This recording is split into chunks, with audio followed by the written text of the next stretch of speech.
Now, this JEE 2024 question was asked from units and measurements. The question is, given below are two statements.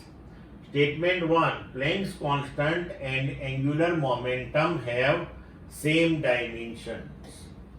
Statement 2, linear momentum and moment of force have same dimensions. In the light of the above statement, choose the correct answer from the option given below. 1. Statement 1 is true but statement 2 is false. 2. Both the statement 1 and statement 2 are false. 3. Statement 1 is false but statement 2 is true. 4. Both the statement 1 and statement 2 are true. Now see here, हमें statement 1 में दिया हुआ है कि Planck's constant and angular momentum have same dimension, linear momentum and moment of force have same dimensions. मतलब कि ये दो स्टेटमेंट में हमें टोटल 4 फिजिकल क्वांटिटीज दी हुई है और उसकी कंपैरिजन हमें देखनी है।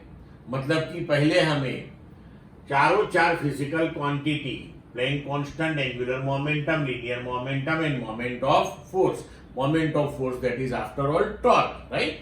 तो ये सब की डायमेंशनल फॉर्मूला चेक करनी होगी। तो देखो, प्लैंक कांस्टेंट की डायमेंशनल फॉर्मूला है m1l2t-1। एंगुलर मोमेंटम, उसकी भी डायमेंशनल फॉर्मूला है m1l2t-1। तो इसका मतलब ये हुआ कि Planck constant and angular momentum have same dimensions. तो ये स्टेटमेंट करेक्ट हो गया अपना, राइट। अब देखते हैं लीनियर मोमेंटम। तो उसके लिए m1l1t-1, moment of force that is torque, that is force into distance. So force into distance, force की m1l1t-2 into l, that is m1l2t-2। तो यहां देखो, momentum and moment of force, उसकी डायमेंशनल फॉर्मूलाज सेम नहीं है।